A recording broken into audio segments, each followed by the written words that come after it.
நமஸ்காரம். உங்கள் அன்பிற்கும் அபிமானத்துக்கு வித்யாபுத்திர விஆர் ராஜா குளத்தூர்லேருந்து பேசுகிறேன். இது என்னுடைய 199வது வீடியோ. இன்றைக்கி ரொம்ப நாள் ஆச்சு பரமாச்சாரியை பற்றி பேசி 8 வீடியோ பார்த்துருக்கோம், 8 பாகம். இது வந்து 9வது பாகம், 9th. இதில் நம்ம ஒன்றாவது யூஎஸ் அவ்வளோ சிஷ்யம் சொல்ல முடியாது, ஏன்னா அவள் வேறு வேறு இடத்துல உபதேசம்லாம் வாங்கியிருக்காள்.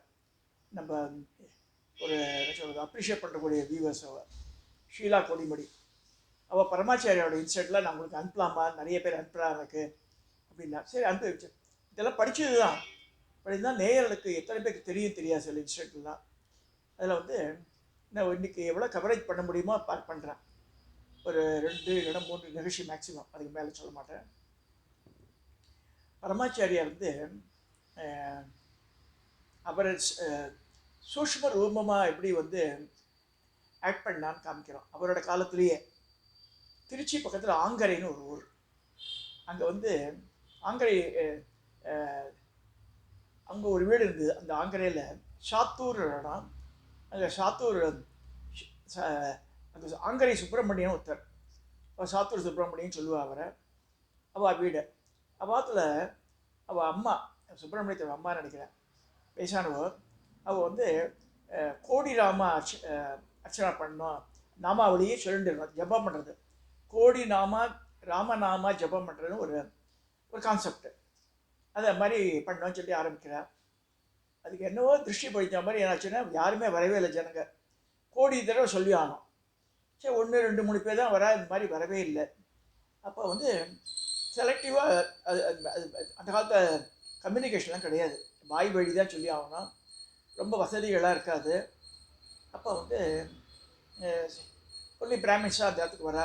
அப்புறமா சில பேர் வரா, இந்த நம்பிக்கை இருக்கிறவா, பரமாச்சாரியர் மேலே நம்பிக்கை இருந்து ராமநாமத்து மேலே நம்பிக்கை இருக்கணுமே, நம்ம வீட்டு வேலையெல்லாம் இருக்கும், இங்கே போய் நம்ம வீட்டிலே சொல்லிக்கிறோன்னு வா. இப்போ அப்படியா வருது, இதில் வாட்ஸ்அப்பில் மெசேஜ் வருது, இந்த மாதிரி கோடி ராமா இருக்கிறோம், நீங்கள் எல்லாம் எவ்வளோ கவுண்டிங் சொல்லி எனக்கு அனுப்பிச்சிருக்கோம், ஒருத்தர் எடுத்துக்கிற லீடர் எடுத்துக்கிறார் அந்த புண்ணியத்தை. அந்த மாதிரி தான் இருக்குது இப்போ. அப்போ வந்து அந்த ஒரு கிரகத்தில் போய் எல்லோரும் உட்காந்துட்டு அவளுக்கு அன்னாகாரம் தரணும், ஒரு பானகம் நீர் மோரை கொடுப்பா. ஸோ அங்கே போய் 1 or 2 hours இருந்து பண்ணிட்டு வருவாள். ஸோ அவளுக்கு தேவில் கவுண்ட் இவ்வளோ ஆயிருக்குண்டு ஒரு வார காலத்தில் முடிஞ்சிடும் அதெல்லாம். இந்த மாமிக்கு வந்து ரொம்ப கஷ்டமாக இருக்குது, இந்த மாதிரி வரவே இல்லைன்னு. திடீர்னு 1 or 2 days கழிச்சு ஒரு மாமி வரா. அவள் என்ன செய்கிறான்னா, முதல் நாள் ஒன்று சொல்ல, 2ஆம் நாள் இருக்கா, 3ஆம் நாள் அழ ஆரம்பிச்சுடுறாங்க. வந்து இது பெரிய இந்த அந்த வீட்டு சொந்தக்கார மாமிக்கு, இந்த ஆங்கர சுப்பிரமணியன்ற அவாத்தில் இருக்கிற மாமிக்கு வந்து கஷ்டமாக இருக்காது. ஏன் நீங்கள் அழறிய இங்கே வந்து இந்த மாமியை இப்போ சொல்லலாம்னு தெரியல, எனக்கு தெரியல, என்னன்னு கேட்குறார். மாதிரி எங்கள் காலத்தில் பொம்மை கோல் வைப்பான், இங்கேயும் நாங்கள் வைக்கிறோமே என்றார். இல்லை மாதிரி வைக்கும்போது இந்த பொம்மை கோலில் அழுக்கேறிய ஒரு பரமாச்சாரியாருடைய மண்பொம்மை இருந்திருக்கு, அழுக்காக இருந்திருக்கு.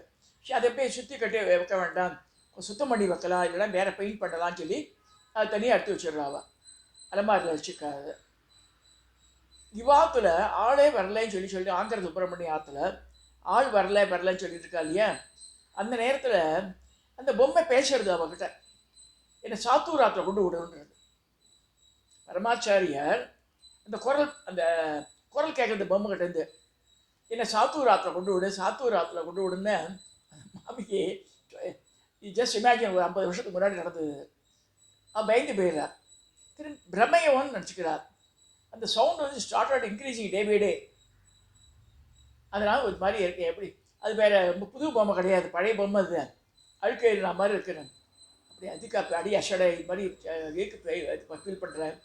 தாராளமாக கொண்டு வா. அவரே வந்து ராமநாமத்தை கேட்கணும்னு ஆசைப்படுறார் பரமாச்சாரியார். கொண்டு வாங்க.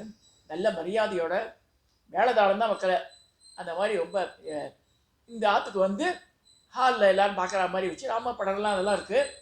ராமநாமம் அன்னையிலேருந்து ஜனங்க எக்கச்சக்கம் பிச்சுன்னு வர ஆரம்பிச்சுட்டு அந்த பொம்மையை பார்க்கறதுக்கு, அழுக்கு பொம்மை. சரி, அதை கொஞ்சம் சுத்தம் பண்ணி பெயிண்டெல்லாம் பண்ணலாம அப்புறமா தான் பண்ண கல்வி. அந்த பரமாச்சாரியார் பொம்மை வந்து கிட்டத்தட்ட ஒரு 3/4 அடி பொம்மை, அவ்வளோதான். So it started attracting the people. Just பாருங்க, பாலுடைய இந்த மாமியாத்த கவலை என்ன, ஜனங்க அவ்வளோ வரலையேன்னு சொல்லிட்டு. இவளோட கவலை என்ன, என்னை சாத்தூர் ஆற்றை கொண்டு விடுன்னு சொல்கிறார் இல்லையா. அது என்ன எது பேசுறது, இந்த மாதிரி யக்ஷினியாட்டம் பேசுறது இதுன்னு. அப்புறம் மாதிரி சவுண்டு போய் பார்த்தா அந்த பொம்மையில தான் வருது. அப்போ பரமாச்சாரியா ஜீவித காலத்தில் நடந்தது நான் சொல்ல இன்சிடென்ட், இப்போ இல்லை. அவர் வந்து ஜீவிதமாக இருக்கும்போது நடந்தது. அவ முக்தி அடைக்கு முன்னாடி இந்த மாதிரி அந்த ஆங்கலேன்ற ஊரில் திருச்சி பக்கத்தில் இது நடந்ததாக ஒரு பதிவாயிருக்கு. நிறைய புக்கில் பரமாச்சாரியோடைய அந்த மகிமையில் நிறைய பேர் எழுதியிருக்காங்க அந்த சப்ஜெக்டை. அப்புறமா சீக்கிரமாக முடிஞ்சது, நல்ல பிரச்சனை இல்லாமல் வந்து இந்த கோடிராமா அது அந்த இது வந்து ஃபங்க்ஷன் நல்லபடியாக நடந்து அவளுக்கு ரொம்ப சந்தோஷம். நீங்களே வச்சுக்கோங்க அந்த பொம்மையான்ட்டாவா ஷவாத்திலேயே இருந்தது, இந்த மாங்கராத்துலேயே இருந்தது, சுப்பிரமணியத்துலேயே இந்த நிகழ்ச்சி ஒன்று. பரமாச்சாரியார் எப்படி அருவமாக செயல்பட்டிருக்கார் பாருங்கன்ற. அடுத்து வந்து காஞ்சிபுரத்தில் பரமாச்சாரியார் இருக்கும்போது ஒரு பெண்மணி வந்திருக்கா, யாராக்கா கை தாங்கலாம் பிடிச்சின்னு வரலாம், ஏன்னா 2 கண்ணும் தெரியாது அவளுக்கு. அவள் வந்து எப்படி நம்ம போய் அவர்கிட்ட தனியாக பேசணும் ஆசைப்படுறா. அவள் வந்து ஒரு ஓரமாக நின்று இருக்கா. இவர் அப்சர்வ் பண்ணுறாரு பரமாச்சாரியார், இதுக்கு நிற்கிறாருன்னு. அப்புறமா வந்து ஒரு தொண்டரை கூப்பிட்டு, அவளுக்கு 2 பார்வையும் தெரியாது, அவளை என்ன செய்யறேன் நான் சொன்னேன் சொல்லிவிட்டு முக்கரானாரை பக்கத்தில் ரூம் இருக்குது, எம்டி ரூமு, அந்த ரூம்லவே அவளுக்கு இருக்க சொல்லு.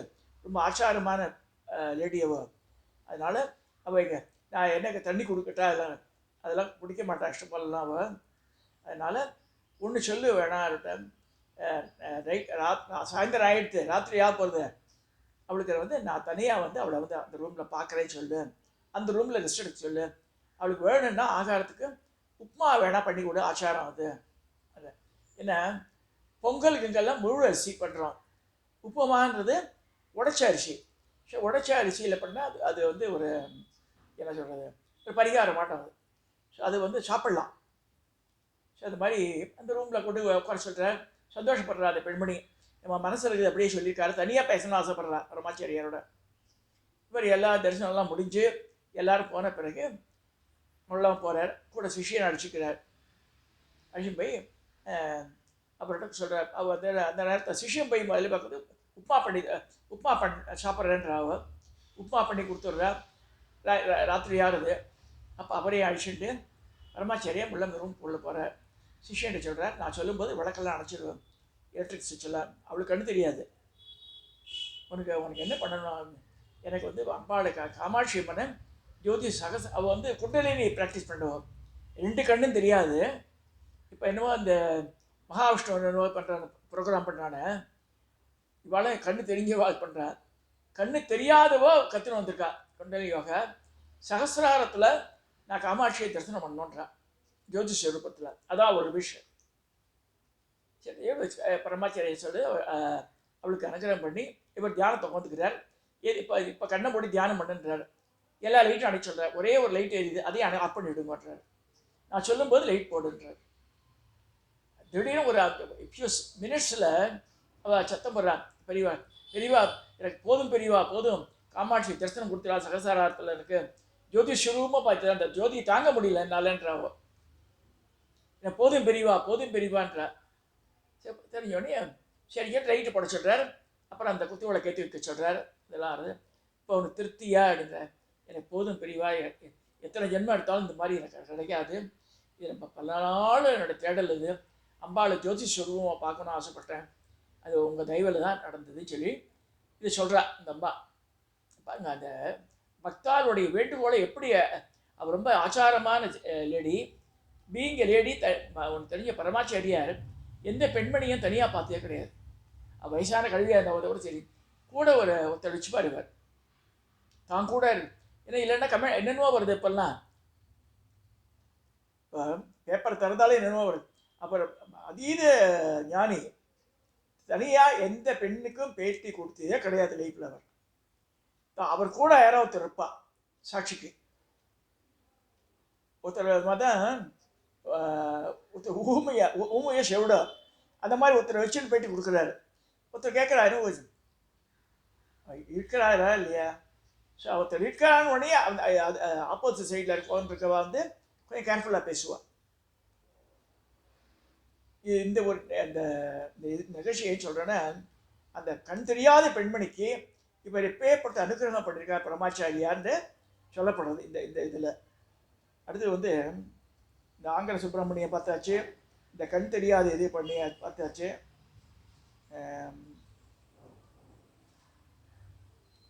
அடுத்ததாக ஒரு பெரிய பணக்காரர். அந்த பணக்காரர் வந்து காஞ்சிபுரத்துக்கு வந்திருக்கார். காலை இரவு வேளை, ஆமாம் ஒரு இரவு சொல்கிற இல்லை காலை வேளையில் அம்பாஸ்டர் வந்து இறக்குறார்.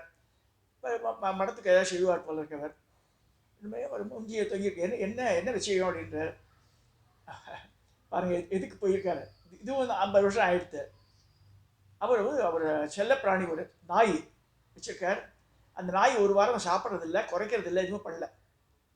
ஏன் மாதிரி ஆச்சு? டாக்டர்லாம் கேட்டால் எல்லா பேர்த்தையும் பர்ஃபெக்ட்லி ரைட்டுன்றான். எதனால் நடந்தது தெரியல. அப்போ பரமாச்சாரியார் சொல்கிற சிஷ்ய வந்து சொல்கிறான் உள்ள வந்து, இல்லை அவர் உள்ளெல்லாம் வர வேண்டாம், நானே அங்கே வரேன், அந்த நாயை தொந்தரவு பண்ண வேணான்றார். இவரே போய் அந்த காம்பவுண்ட் கேட் ரெண்டு போய் நின்றுட்டு இந்த கதவை திறக்க சொல்கிறார். அந்த நாய் வந்து நிற்கிறது முன்னாடி. அப்போ யார்கிட்ட செருப்பு இருக்கான்ற, இந்த பாட்டா செருப்பெல்லாம் ரப்பர் செருப்பெல்லாம் கொடுக்கல, தோல் செருப்பு கொண்டு வாங்கன்றார்.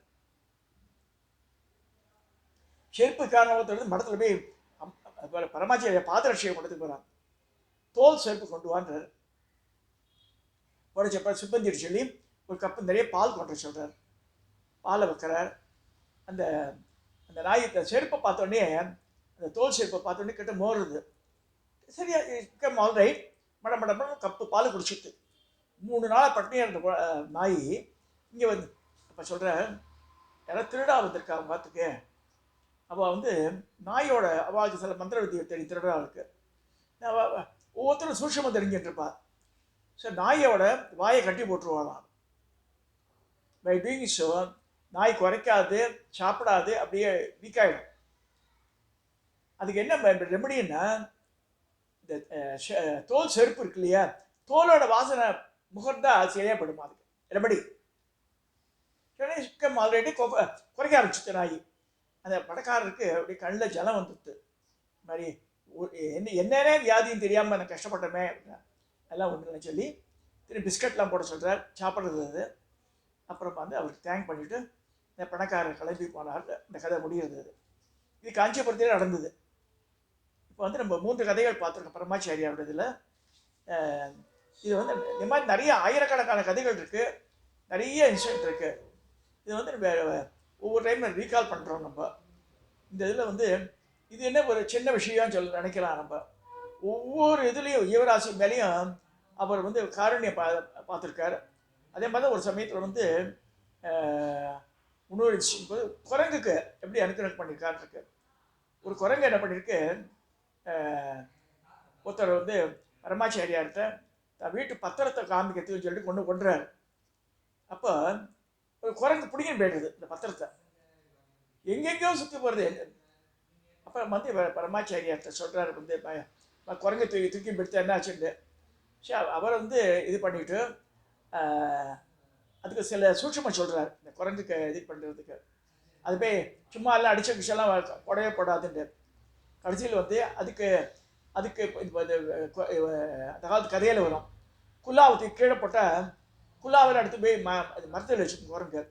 அது இவன் வந்து அதே மாதிரி இந்த தொப்பி ஒன்று ஒன்றா போடுவான். இவன் பண்ணுறதெல்லாம் அது பண்ணிட்டு இருக்கோம். இந்த தான் குல்லா தூக்கி போடுவாங்க, அதுவும் போட்டுருக்கும் குல்லாவை. இந்த மாதிரி இந்த குரங்குக்கு வந்து பரமாச்சாரியார் வந்து அது திருப்பி வந்து அந்த வீட்டு பத்திரத்தை மடத்திலே கொண்டு வந்துடுறது குரங்கு. இந்த இன்சிடென்ட் ஒன்று நடந்திருக்கு காமகோடி மடத்தில், காஞ்சிபுரத்தில். இந்த குரங்கே வந்து இட் கேவ் பேக் த பத்திரத்தை அது எங்கெங்கோ தூக்கி முடிச்சு பத்திரத்தை பேக்கோட. அது வந்து ஒரிஜினல் பத்திரம். Just imagine. சரி, அது அப்புறமா தான் அவளுக்கு புரிஞ்சுது. பரமாச்சாரியர் கோந்தெடுத்து நினச்ச இடத்துலேருந்தே பலவித அற்புதங்களை பண்ணியிருக்கார். சரி, இந்த 4 இன்சிடென்ட்ஸ் சொல்லியிருக்கேன். இதை சொல்லி நிறைவு செய்கிறேன். தயவுசெய்து சப்ஸ்கிரைப் பண்ணுங்கள், ஷேர் பண்ணுங்கள், லைக் பண்ணுங்கள்.